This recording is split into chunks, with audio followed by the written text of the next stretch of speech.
There's a quick check just off the highway a few miles from my house. It's the only place in my rural middle of nowhere town that never closes. If I push it, I can get there in about 25 minutes, which by small town standards basically qualifies as walking distance. My sleep schedule is a complete disaster, so I've made that drive more times than I can count. I've always considered myself pretty forgettable looking, the kind of person your eyes slide past without a second thought. Still, it wouldn't shock me if the graveyard shift employees have me mentally filed away as that insomniac laptop guy. This happened just last week, so the details haven't had time to blur. It was sometime after midnight, and I was deep into coding on my laptop. My brain doesn't fully boot up until 9 p.m., and it hums at maximum efficiency between then and 3 a.m., so I was locked into that rare electric flow state every productivity nerd lives for. The downside to working that late is the hunger. It hits like a switch flipping from 0 to starving in under 5 minutes. Around 2 a.m., I finally gave in, closed everything out, and decided food was non-negotiable. For context, the highway to the quick check is more of a stretched, outback road than a true interstate, so traffic at that hour is practically non-existent. The drive was uneventful, just empty pavement and my headlights carving a path through darkness. I pulled in, ordered a sandwich at the counter, and wandered the aisles while it was being made. Between the caffeine constantly buzzing through my system and the ADHD I've had since birth, standing still isn't really an option. I was pacing near the back corner of the store when something caught my attention. At the end of one aisle, directly in front of the refrigerators lining the wall, someone was sitting on the floor, cross-legged, completely still. It was such an out-of-place image that my brain dismissed it at first like it didn't fit the setting. Then I stopped, turned my head back, and confirmed I hadn't imagined it. There was absolutely a person sitting on the ground, facing the fridge as if it contained the secrets of the universe. All I could see from that angle was a brown coat and a pair of jeans. Curiosity overruled common sense. I needed to see his face. So I circled a few aisles down, pretending to browse. My plan was simple: turn the corner quickly, get a clear look, then disappear before he realized I'd been staring. It's rude to gawk at strangers, and I wasn't trying to start anything. I attempted to look casual, just another customer comparing snack options, but apparently subtlety isn't my strength. The moment I leaned around the corner, he snapped his head toward me with a speed that didn't feel human. The suddenness of it locked me in place. For a few seconds, I genuinely forgot why I was even there. And when our eyes met, any lingering doubt vanished. Forget the strange posture or the refrigerator fixation. This guy was not okay. His eyes were stretched wide, glassy and unblinking, and his bottom lip trembled in tiny, uncontrollable vibrations. Whatever he was on, it had taken him somewhere far away from reality, and now he was staring at me like I just stepped into it with him. His lip wasn't just trembling, it was fully quivering, like he was standing shirtless in a snowstorm. The thing is, the store was warm. Uncomfortably warm. And he was zipped up in a thick brown jacket. Nothing about it added up. His posture was wrong too. His legs were crossed, sure, but his back was hunched and twisted in a way that looked tense. Like he wasn't resting but bracing. Like every muscle in his body was coiled tight. And then there was his face. No smile. No anger. No confusion, just this flat, lifeless stare. The kind of stare you'd expect from someone looking through you instead of at you. His eyes didn't blink. They didn't track. They just locked on. For a split second, I genuinely felt like I was looking at something that wasn't fully there anymore. Like whatever made him human had stepped out and left the lights on. We held eye contact far longer than any two strangers ever should. The silence stretched until it felt aggressive. Finally, I broke it. I looked away first and slipped up another aisle, trying to act natural, trying to convince myself I was overreacting. I just wanted my sandwich and to be back in my car. But when I got to the counter, it still wasn't ready. So I stood there, waiting. The seconds dragged. My nerves were starting to hum louder than the refrigerators behind me. I subtly angled my body so I could see the corner where he'd been sitting. I half expected him to slowly rise and drift around the shelves toward me. I even rehearsed, briefly, what I'd say if he did, but he never appeared. Eventually, my name was called. I grabbed the bag the second it hit the counter and walked out without looking back. I told myself it was over. Just another weird late night encounter to laugh about later. But as I turned toward the highway exit, something flickered in my peripheral vision. Movement. Fast. I glanced toward the store and saw someone sprinting full speed from the entrance toward the far end of the parking lot. Even from a distance, the brown coat gave him away. It was him. I was already merging onto the highway, but as I drove past, I couldn't help stealing one more look. I saw him yank open the door of a parked truck and jump inside like he was late for something urgent. At 2 a.m. What could possibly require that kind of urgency? I didn't let myself think about it. I just pressed harder on the gas, grateful I wasn't involved. A few minutes later, the harsh fluorescent lights of the quick check shrank into tiny white dots in my rearview mirror before disappearing entirely. The world went dark again, just my headlights cutting through empty road and fields. I'm used to being alone out there at that hour. That's part of why I like it. So when I noticed headlights appear behind me, it immediately felt wrong. At first, they were distant. Then they grew brighter, closer, which meant they were moving faster than I was, and I wasn't exactly driving slow. My stomach dropped. Great.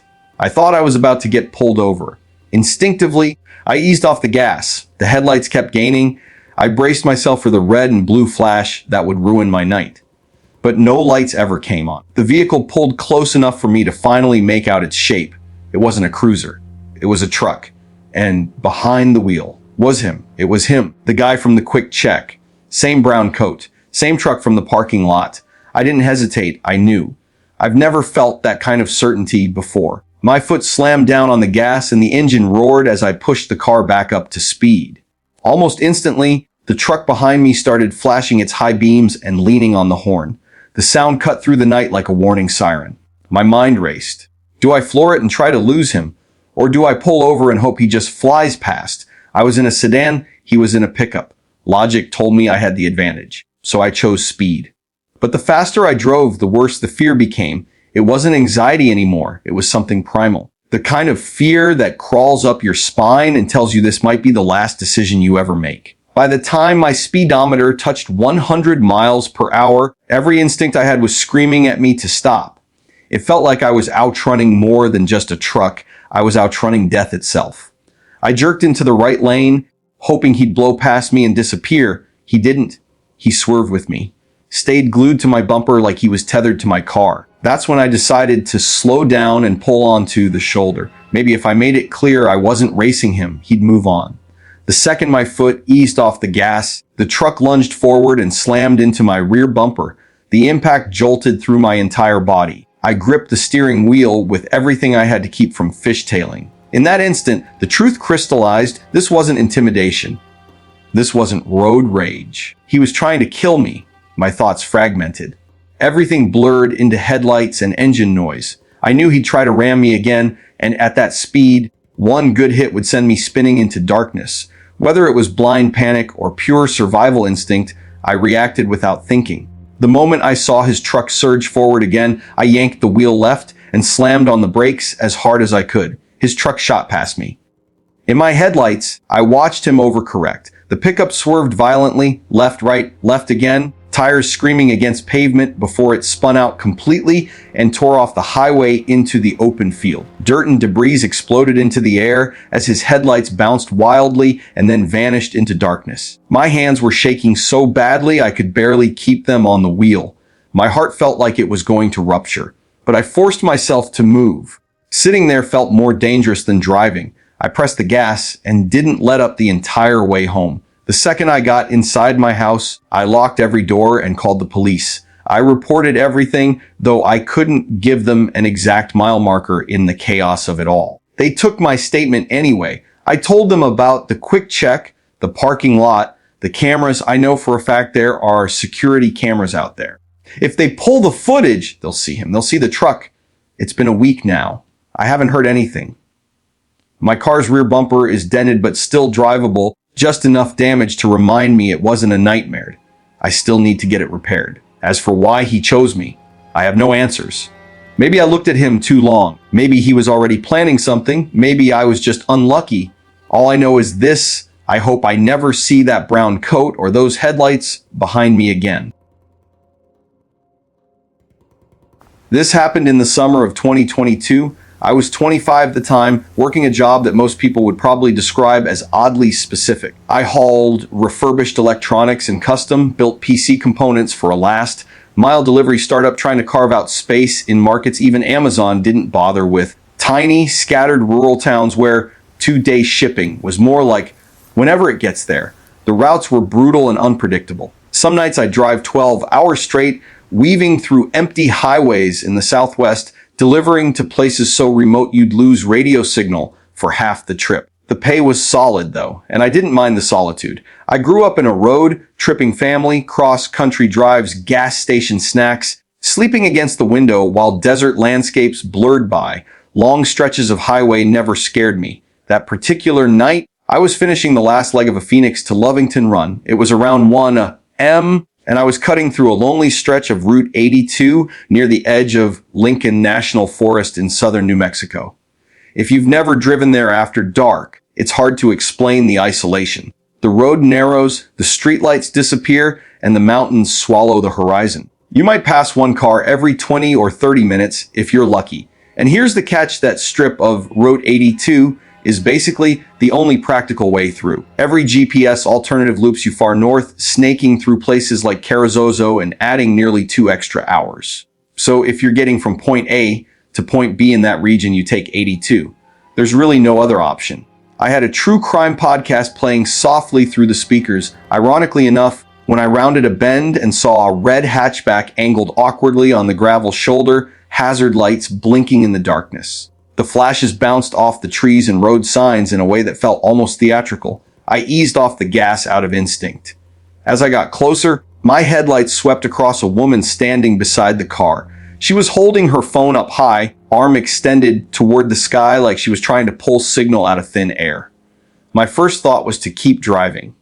It wasn't that I didn't care, but I wasn't naive either. Remote highway, middle of the night, southern New Mexico. I'd heard enough stories, some real, some exaggerated, to know that stopping could mean walking straight into something staged. Still, as I rolled closer, another thought pushed in.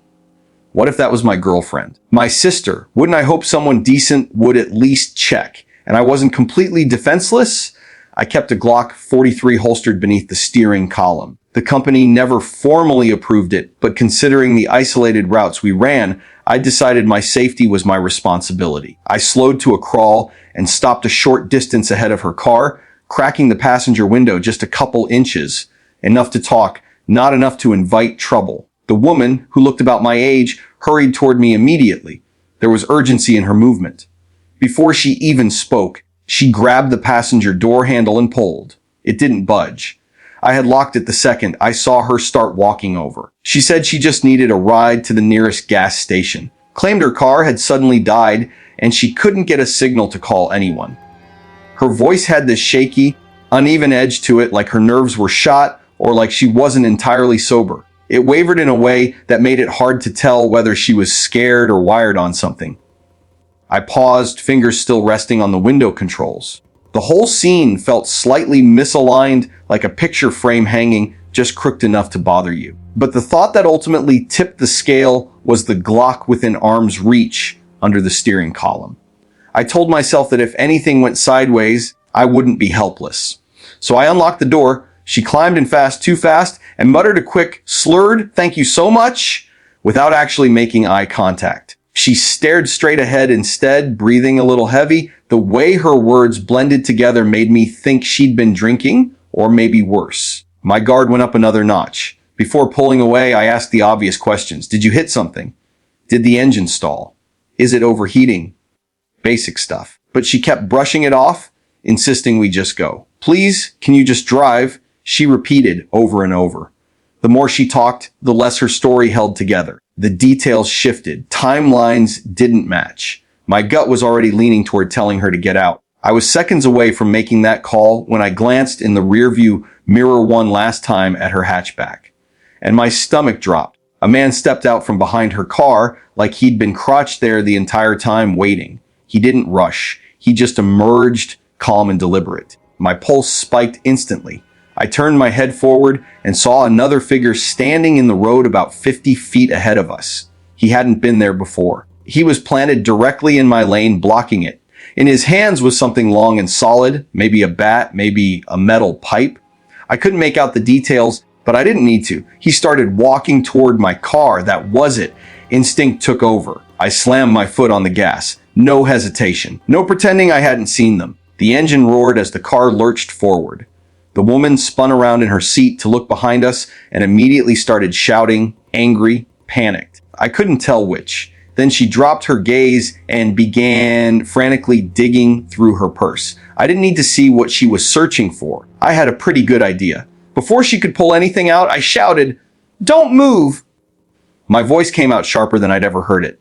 In one motion, I drew the gun from beneath the steering column. I didn't aim it at her, but I brought it up and rested it visibly against the top of the steering wheel, close enough that she could see it clearly in the dashboard light. Her hands froze mid-motion. And for the first time since I'd stopped on that road, I felt like I might still have a chance to get out alive. Whatever she had been reaching for, she stopped instantly. Her hands froze inside her purse like someone had hit pause. I told her again, slower this time, not to move. She didn't. What caught me off guard wasn't just her obedience, it was the silence. The frantic energy she'd had moments ago disappeared. No more yelling, no more excuses. She just stared straight ahead through the windshield with this blank, unreadable expression, like she'd mentally checked out of the situation. We drove the rest of the way in near silence. Artesia was less than 30 minutes away, but it felt longer. Every mile dragged. My eyes kept shifting between the road and her hands, making sure they stayed visible. The tension inside that cab was suffocating. I kept replaying what I'd seen in my head, the man stepping out from behind the hatchback, the figure blocking the road with something in his hands. It hadn't been random. It had been coordinated. When the lights of a gas station finally appeared in the distance, I felt the first flicker of relief. There were two big rigs parked near the pumps, engines idling. Witnesses, cameras, light. I pulled in and put the truck in park. "Get out," I told her. She didn't move. "I'm serious. Get out." She shook her head and muttered some half-formed excuse, something about needing a ride farther, about not feeling safe. The irony almost made me laugh. I leaned across her, unlocked the door myself, and yanked it open. When she still didn't comply, I grabbed her arm and forced her out. She stumbled backward, lost her footing, and hit the pavement hard. Then she started yelling, words tumbling over each other, loud but completely incoherent. One of the truckers noticed and began jogging toward us. From his perspective, all he saw was a guy shoving a woman out of his vehicle in the middle of the night. I could already imagine how that conversation would go, and I wanted no part of it. I shouted a quick warning to him, told him to be careful, that she wasn't what she seemed, but I didn't wait to explain. I hit the gas and pulled out of the lot before he could reach me.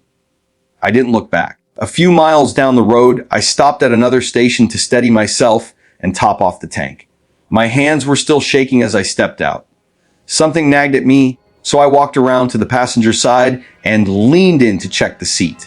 That's when I saw it. Wedged deep between the seat cushions was a loose burner phone battery. Next to it, partially tucked out of sight, was a sealed pack of heavy-duty zip ties. My stomach dropped. I didn't let myself think too hard about what those were for. I didn't want the mental images. I grabbed them, walked straight to the trash can, and dumped everything in without hesitation. Then I got back behind the wheel and finished the drive, hyper aware of every set of headlights in my mirrors.